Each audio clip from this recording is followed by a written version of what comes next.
റോമാലേഖനം 10-ാം അധ്യായം 9-ഉം 10-ഉം തിരുവചനങ്ങൾ. യേശു കർത്താവാണെന്ന് നീ അധരം കൊണ്ട് ഏറ്റു പറയുകയും ദൈവം അവനെ മരിച്ചവരിൽ നിന്ന് ഉയർപ്പിച്ചുവെന്ന് ഹൃദയത്തിൽ നീ വിശ്വസിക്കുകയും ചെയ്താൽ നീ രക്ഷ പ്രാപിക്കും. If you confess with your lips that Jesus is the Lord and believe in your heart that God has raised him from the dead, you will be saved. ഈ വചനഭാഗം നമ്മൾ എങ്ങനെ ഗ്രഹിക്കും? യേശു കർത്താവാണെന്ന്, കർത്താവേ അങ്ങ് കർത്താവാണെന്ന് അധരം കൊണ്ട് ഏറ്റു പറയുന്നതാണോ ഈ വചനഭാഗം ഉദ്ദേശിക്കുന്നത്? അതല്ല. നമ്മൾ ദൈവം ആഗ്രഹിക്കുന്ന സ്നേഹത്തിൻ്റെ പ്രവൃത്തികൾ, 1 കൊറിന്തോസ് 13-ാം അധ്യായത്തിൽ ആ സ്നേഹത്തിൻ്റെ പ്രവൃത്തികളുണ്ട്. സ്നേഹം സ്വാർത്ഥം അന്വേഷിക്കുന്നില്ല, കോപിക്കുന്നില്ല, വിദ്വേഷം പുലർത്തുന്നില്ല, സകലതും സഹിക്കുന്നു, സകലതും പ്രത്യാശിക്കുന്നു, സകലത്തെ അതിജീവിക്കുന്നു. അങ്ങനെ ഒരുപാട് പ്രവൃത്തികൾ അവിടെ പറയുന്നുണ്ട്. ആ പ്രവൃത്തികൾ ചെയ്യാനുള്ള അവസരങ്ങൾ ഓരോ ദിവസവും ദൈവം നമുക്ക് നൽകുന്നുണ്ട്. നമ്മുടെ ജീവിതത്തിൻ്റെ ചില പ്രതികൂല സാഹചര്യങ്ങളാണ് നമ്മുടെ ജീവിതത്തിലേക്ക് വരിക. അപ്പോൾ ഈ പ്രവൃത്തികളെല്ലാം ചെയ്യാൻ കർത്താവ് അവസരം തരിക. ആ പ്രവൃത്തി ചെയ്യാൻ നമ്മെ സഹായിക്കുന്നത് ആരാണ്? നമ്മെ സഹായിക്കുന്ന നമ്മുടെ ഉള്ളിൽ വസിക്കുന്ന പരിശുദ്ധാത്മാവാണ്.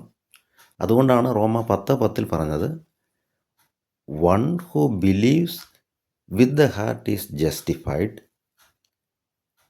ഹൃദയം കൊണ്ട് വിശ്വസിച്ച് നീതീകരിക്കപ്പെടുന്നു. ഹൃദയം കൊണ്ട് യേശുവിനെ വിശ്വസിച്ചാൽ എന്തു ചെയ്യും?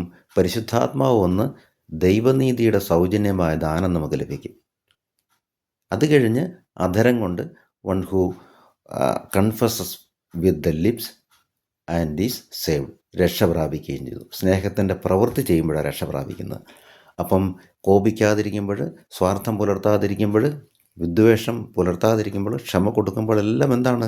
ഈ സ്നേഹത്തിൻ്റെ പ്രവൃത്തി. ആ പ്രവൃത്തി എന്താണ്? അധരം കൊണ്ട് കർത്താവാണ്, അതായത് ഞാൻ ക്രിസ്തുവിനെ സ്വീകരിച്ചിരിക്കുന്നുവെന്ന് അധരം കൊണ്ട് ഏറ്റു പറയുന്നതിന് തുല്യമാണ് ഈ സ്നേഹത്തിൻ്റെ പ്രവൃത്തികളെല്ലാം ചെയ്യുന്നത്. അങ്ങനെ ചെയ്യുമ്പോൾ നീ ഹൃദയത്തിൽ വിശ്വസിച്ചു, യേശുവിനോട് ഐക്യപ്പെട്ടു, അധരം കൊണ്ട് അത് ഏറ്റു പറയുക. എങ്ങനെയാണ്? ഓരോ മനുഷ്യരോടും അവർ പ്രതികൂല സാഹചര്യങ്ങൾ നമ്മളെ എതിർക്കുമ്പോൾ നമ്മൾ ഈ സ്നേഹത്തിൻ്റെ പ്രവൃത്തി ചെയ്യുമ്പോൾ യേശു കർത്താവാണെന്ന് എൻ്റെ പ്രവൃത്തികളിലൂടെ ഞാൻ പ്രഘോഷിക്കുകയാണ്. 1 കൊറിന്തോസ് 12:3 നമ്മൾ പഠിക്കും, യേശു കർത്താവാണെന്ന് പറയാൻ പരിശുദ്ധാത്മാവ് മുഖേനല്ലാതെ ആർക്കും സാധിക്കുകയില്ല. No one can proclaim that Jesus is the Lord except through the Holy Spirit. പരിശുദ്ധാത്മാവ് മുഖേന അല്ലാതെ പറ്റില്ല. അപ്പം പരിശുദ്ധാത്മാവ് മുഖേന നമ്മളിൽ വന്ന് നമ്മൾ നീതീകരിക്കപ്പെട്ട് കഴിയുമ്പോൾ സ്നേഹത്തിൻ്റെ പ്രവൃത്തികൾ വഴി യേശുവിനെ അധരം കൊണ്ട് എൻ്റെ കർത്താവാണ് നമ്മൾ പ്രഘോഷിച്ചു കൊണ്ടിരിക്കും. അതാണ് ആ വചനഭാഗത്തിൻ്റെ അർത്ഥം.